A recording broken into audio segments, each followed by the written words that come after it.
Քանի որ որոշ տգետները ընդհանրապես պատմություն եւ փիլիսոփայություն չիմանալով այնուամենայնիվ համարձակվում են ցիտել Կոնֆուցիոսին, մենք զարգացածներս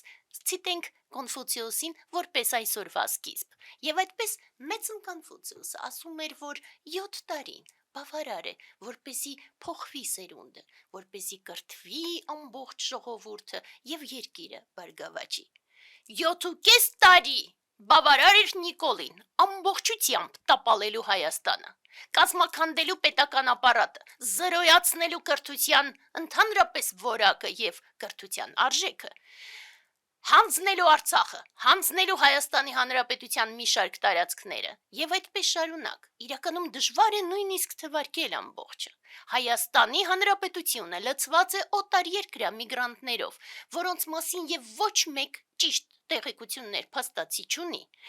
եւ նորից ու նորից, անգամ մինչեւ ամենացածր մակարդակ, անգամ փողոցների վիճակը կառավարելի չէ։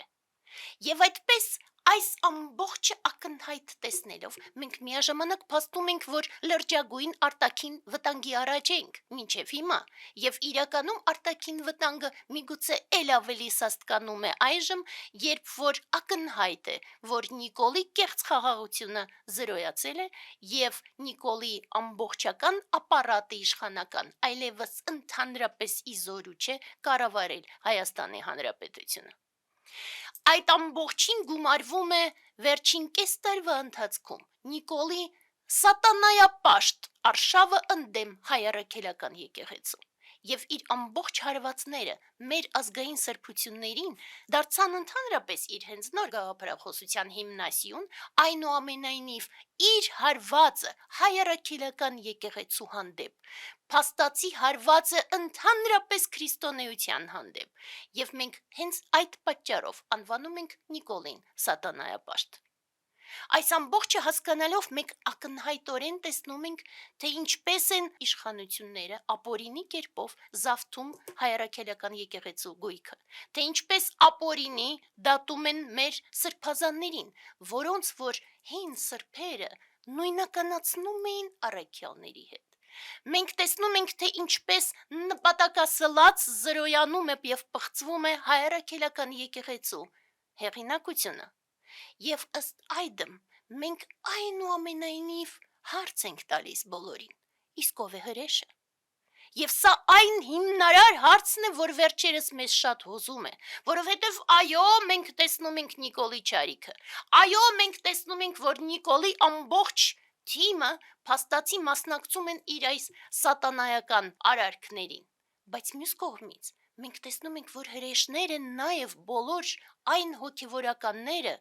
որոնք որ այլևս հոգևորական չլինելով դավաճանում են ի սկզբանե իրենց կողմից իբր թե գոնե որդեգրած քրիստոնեական արժեքները։ Հրեշը նաև բոլոր նրանք, ովքեր շարունակում են ծառայել Նիկոլին, մոռանալով, որ իրենք երդում են տվել ծառայելու Հայաստանի Հանրապետության ժողովրդին, այլ ոչ Հայաստանի Հանրապետության վարչապետին։ Եվ այդպես մենք կարող ենք թվարկել ցավոք սրտի բազում հրեշներին, այն բոլոր մարդկանց, ովքեր գնում են այդ կեղծ իբր թե պատարակներին, որոնք որ մատուցում են փաստացի այլևս իրավունք չունեցողները, եւ որոնց մասնակցում է Նիկոլը ու շատ այլ մարդիկ։ Եվ դա ամենամեծ տխրությունն է բոլորիս համար։ Եվ այնուամենայնիվ մենք գիտենք, որն է հրեշի սիրտը։ Մենք գիտենք, որ այս ամբողջի մեղավորը Նիկոլն է, եւ հենց Նիկոլը անհապաղ պետք է պատասխանատվության ենթարկվի այս ամբողջի համար։ Երբ որ մեզ հարցնում են ինչու մենք, բարձ պատճառով մենք քաղաքական ուժ չենք այո, բայց խիղճը թույլ չի տալիս ընդհանրապես լռելու։ Խիղճը պահանջում է, որ անհապաղ քայլ անես առաջ, որովհետև ինչպես շատերը ասում են, երբեմն իրավիճակը կյանքի կարող է լինել այդպիսին, որ հետ քայլ անելու պարագայում այլևս իմաստ չունի ապրել։ Եվ դա բոլորին է վերաբերում։ Բոլորին, բոլոր հայերին, որովհետև մենք հայերս հայտնվել ենք այդպիսի իրավիճակում, որում եւ ոչ մի հետ քայլի իրավունք այլևս չունենք։ Սա ակնհայտ է։ Եվ հենց այս ամբողջի պատճառով մենք այսօր պատրաստել ենք որոշ հայտարարություններ, եւ առաջին հայտարարությունը վերաբերում է բոլոր նրանց, ովքեր համարձակվում են պղծել հայ առաքելական Սուրբ եկեղեցին, Աստծո ամենամոտ է, եւ ոչ մեկը չի կարողանա փրկվել դրանից, եւ յուրաքանչյուրը իր պատիժը կրելու է շուտով, եւ դա մեզանից վեր է, մեր պատկերացումներից վեր է, որովհետեւ մշտապես միևնույն է արկա են երկնային ուժերը, եւ լսեք, որ հնչում են այլևս այդ բոլոր հնչյունները, որոնք որ նախապատրաստում են Աստծո դատաստանը եւ շեփորի ձայնը այլևս հնարավոր է լսել։ Սա մեր առաջին հայտարարությունն է։ Մեր երկրորդ հայտարարությունը վերաբերում է ՔՊ-ին, որովհետեւ բոլորդ ակնհայտորեն տեսնում եք, որ Նիկոլը պատասխանատվության իբր թե ենթարկում է անգամ իր թիմին, եւ ինքը հենց ձեզ է դավաճանելու առաջին հերթին, որովհետեւ ինքը դավաճան է, եւ դավաճանելով Հայաստանի Հանրապետությունը, դավաճանելով իր պաշտոնը, դավաճանելով իր հայ լինելը, եթե ընդհանրապես հայ է, ինքը իհարկե հեշտությամբ դավաճանելու է նաեւ ձեզ, եւ ինչ եք անելու դուք բոլորդ, երբ որ Նիկոլը դատվի։ Ու երբ որ Նիկոլը դատվի, դուք չմտածեք, որ մենք մոռանալու ենք ձեր անունները, բոլորիդ անունները հիշվելու են, եւ բոլորդ պատասխան տալու եք, անհապաղ, հենց հիմա քայլեր ձեռնարկեք, որ հենց դուք ինքներդ առաջին հերթին պայքարեք հիմա Նիկոլի դեմ։ Մեր հաջորդ հայտարարությունը վերաբերում է ընդդիմությանը, որովհետև ընդդիմության հանդեպ մեր մեղադրանքները եւս ակնհայտ են, ընդդիմության պասիվությունը անհնար է ընդհանրապես որևէ կերպ բացատրել։ Եվ հիմա, երբ որ նայում ես այդ մեծամտությունը, որ իրենցից շատերը այնուամենայնիվ դրսևորում են, մենք հիմա մեծամտության տեղիք ունենք ընդհանրապես։ Մենք ամբողջ Հայաստանով, ամբողջ հայ ազգով գլորվել ենք անդունդը, Նիկոլի պատճառով այո, բայց նաև մեր պասիվության, մեր անտարբերության, ընդդիմության անհամերաշխության, ընդդիմության թուլակամության, վախկոտության եւ այդ ամբողջի պատճառով։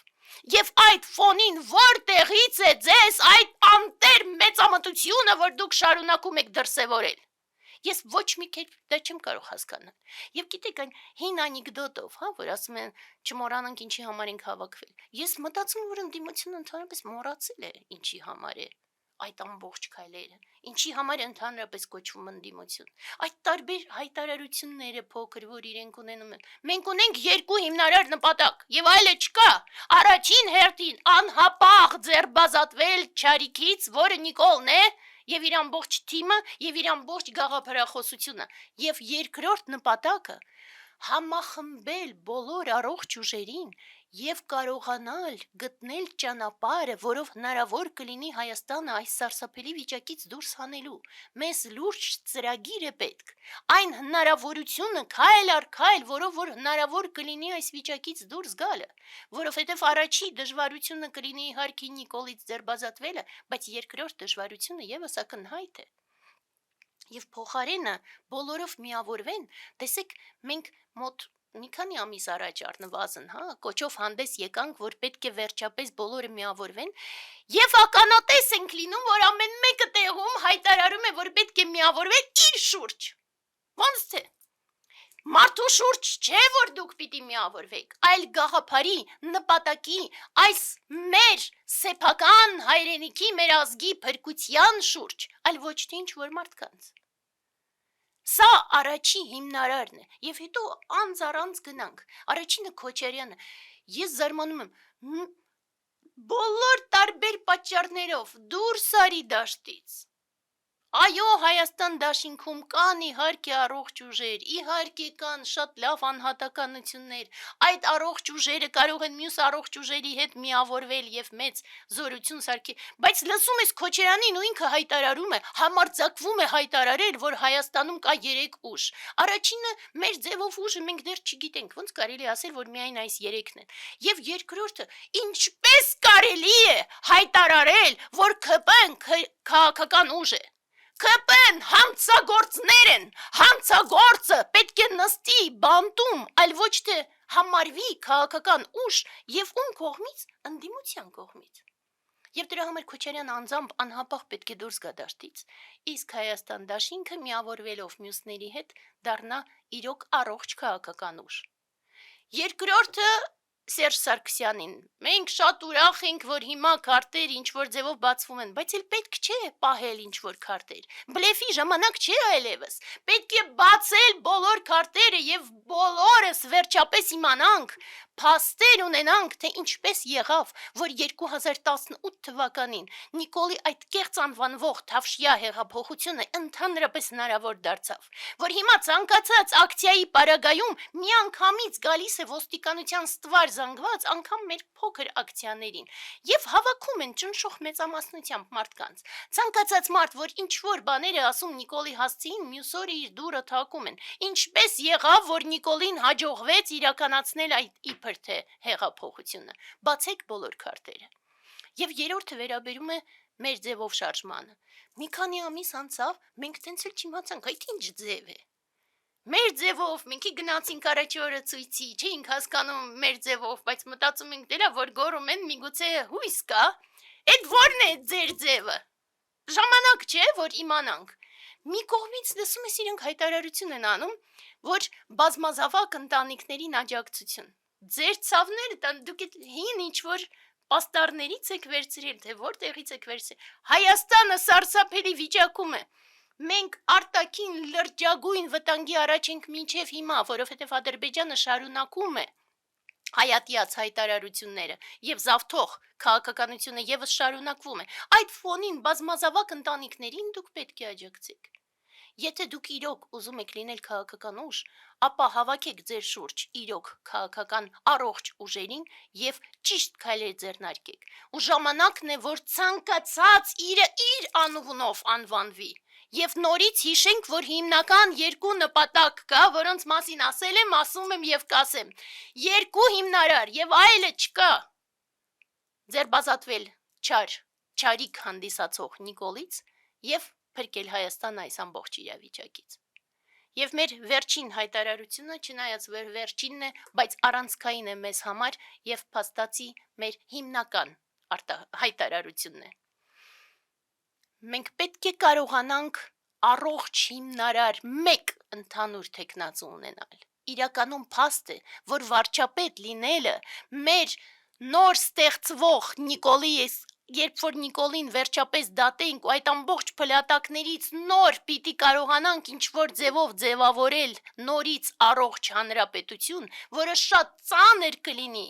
շատ սարսափելի պայմաններում կլինի, այնուամենայնիվ հենց դրա համար մեզ իրոք պետք է շատ ուժեղ թեկնածու, եւ դա պիտի լինի ոչ թե մեկ մարդ։ Ես չեմ հասկանում բոլոր նրանց, ովքեր որ հիմա ամեն մեկը իրեն փորձում է վարչապետի թեկնածու զգալ։ Դա շատ ծանր պատասխանատվություն է, մենք սարսափելի վիճակում ենք հիրավի։ Եվ դրա համար մենք առաջարկում ենք, մենք կոչ ենք անում բոլորին խնդրել, դիմել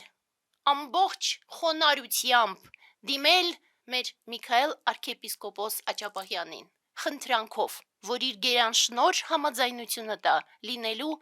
ընդհանուր միասնական վարչապետի թեկնածու։ Եվ սա անհապաղ պահանջ է բոլորիս համար։ Ու միգուցե մենք այլընտրանք չունենք այլևս։ Ահա սրանք են մեր հայտարարությունները եւ մենք հետամուտ ենք լինելու մեր հայտարարություններին եւ առաջիկայում շարունակում ենք մեր տարբեր ակցիաները։